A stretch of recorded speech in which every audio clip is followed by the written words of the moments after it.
Today I'm going to install this 800 watt power inverter in the back of my pickup, so I can have plugs for charging things and running, I guess, small power tools.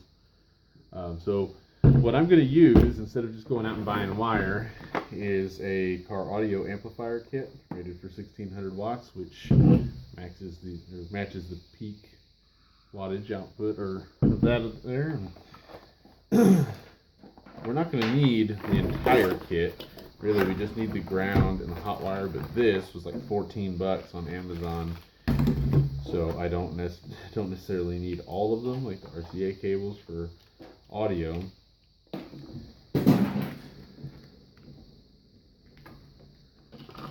This is going to give me, what else?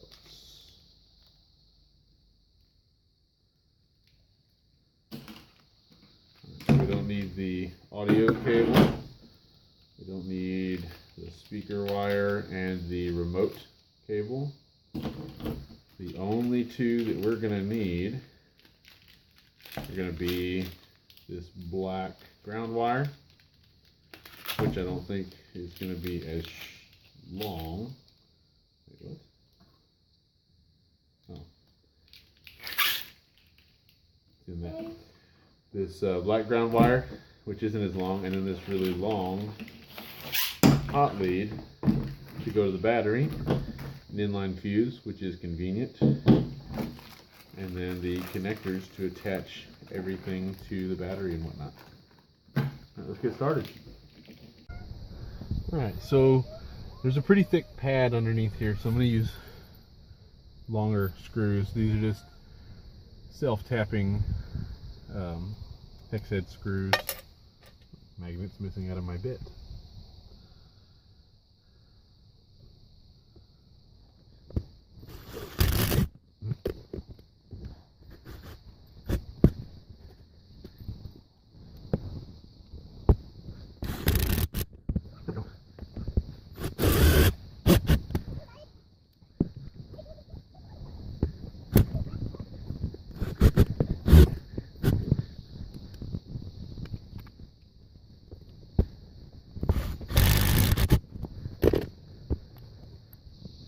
Slipped.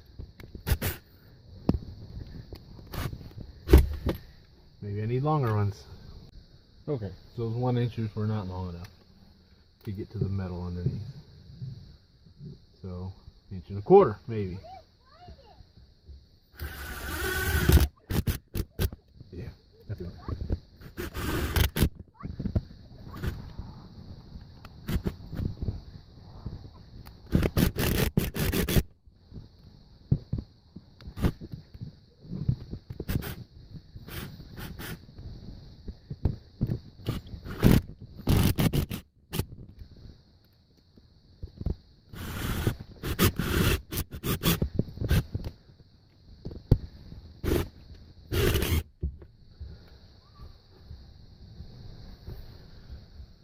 That's good enough. Not going anywhere. Alright, so I intend to ground it to this bolt that holds the seat down right here, so I don't have to run it super far. Oh man, that's tight. I think that's the right size. So Torx 45. Nope, Torx 50. Maybe why it was loose.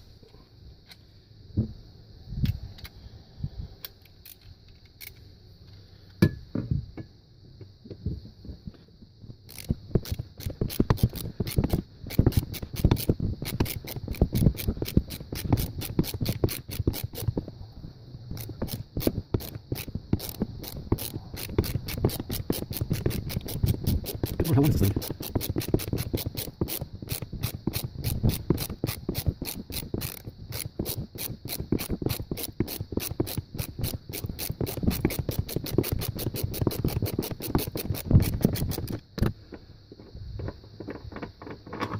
Good God. Alright. Just gotta get the paint off of that.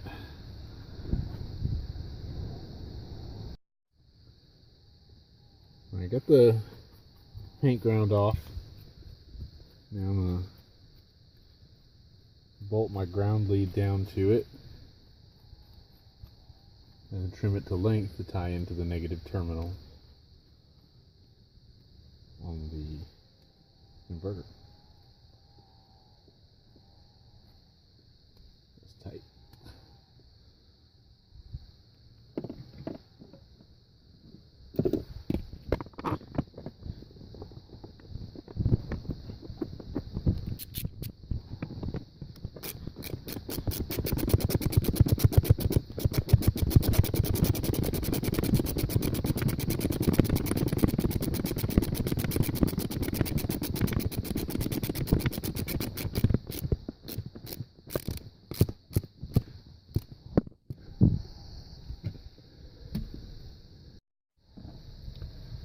Alright, let's trim this thing down to length. I'll leave a little bit of slack in it.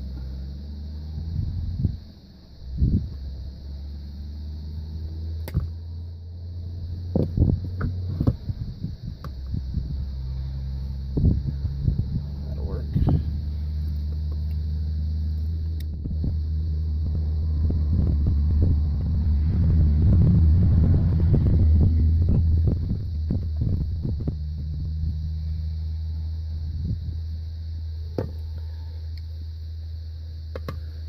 Stripped it back. Now, loosen the set screw. Stupid flathead screws.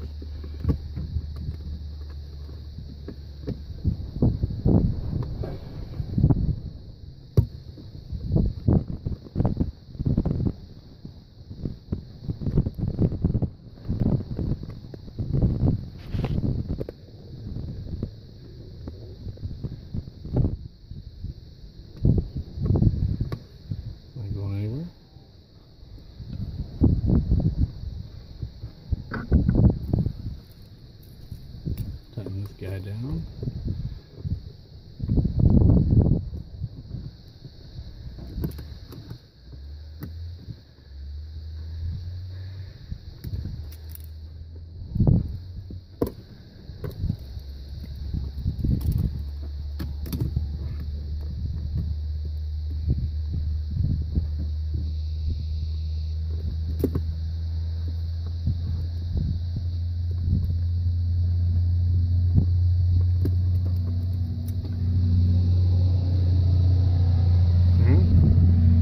As it gets. Now we got to do the positive lead. Okay, so I've got it connected to the inverter, and then wrap it around back behind the seat belt. I'm going to go under this. This plate just snaps up. There's already some cables running under here. Kind of tuck it in there with all the other wires.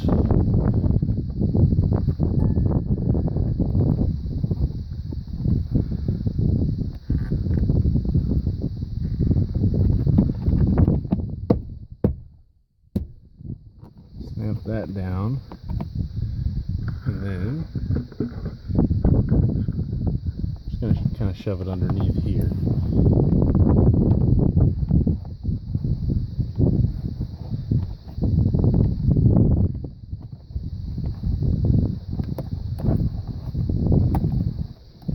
Make sure you don't pinch it with anything metal, but any sort of plastic or anything isn't going to hurt it. You gotta do the same thing in the front. Alright, so I've got it run underneath here, and under here all this stuff just kind of pulls up enough to get the wire tucked under there. And we go behind the carpet, and then back here, the other side of the brake pedal.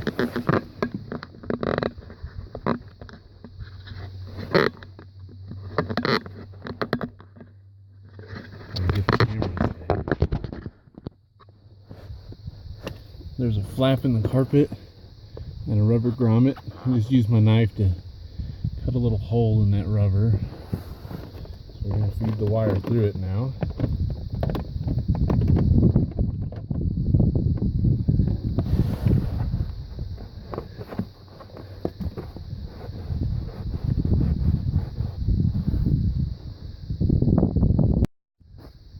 So that rubber grommet comes out way down there by the exhaust, right by the exhaust manifold. But the kit comes with this little plastic guard to put over it. I'm going to put that on there. But first you're going to want, hey buddy, you're going to want to make sure you leave enough slack and decide where you want to mount your inline fuse. I'm probably going to use this little clip here, like zip tie it to that or something. I don't know, but I want to leave plenty enough slack and then cut the line so I can slip that over and I'm not wrestling with all this extra cable. Okay, so I brought the wire back around this and zip tied it up here in an effort to keep it as far away from the exhaust manifold as I can. It's a little close to the valve cover, but that doesn't get nearly as hot. So brought it over. There's a clip, little plastic clip in the middle there. I just ran it behind that and put a zip tie to make sure it doesn't fall out. And then now all I've got to do is come over here and mount my inline fuse, figure that out, tie it into the battery, and we'll be in business.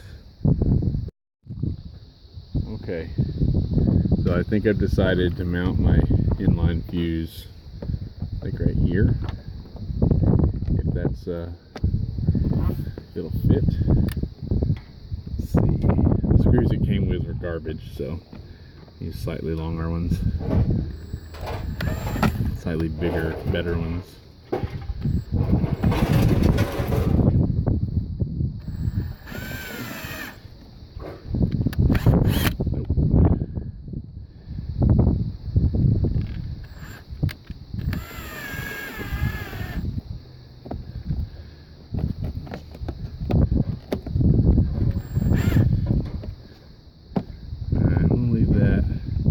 Loose for now until I get the wire tied into it. The way the wire ties into it is you unscrew these end caps like you were gonna remove the fuse. Don't lose that little rubber grommet. Take the fuse out, you pull the end out like this, but it's got these little Allen head set screws, so I'm gonna strip the wire back, loosen that screw, and set it just like I did on the inverter.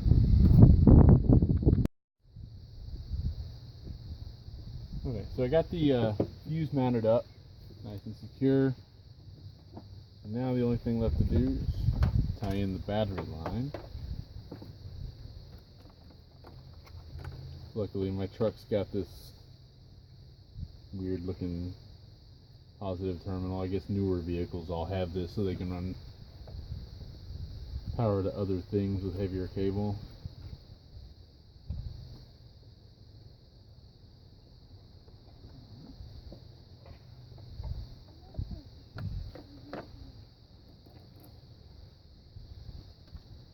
May I just do this?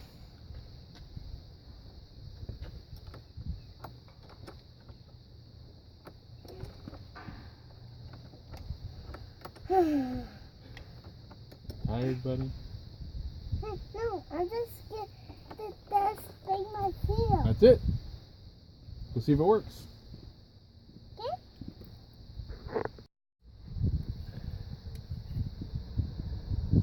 Green light. And the cooling fan that I had to replace is working too. Awesome. Now I've got an inverter. Thanks for liking, commenting, and subscribing, and we'll see you on the next video.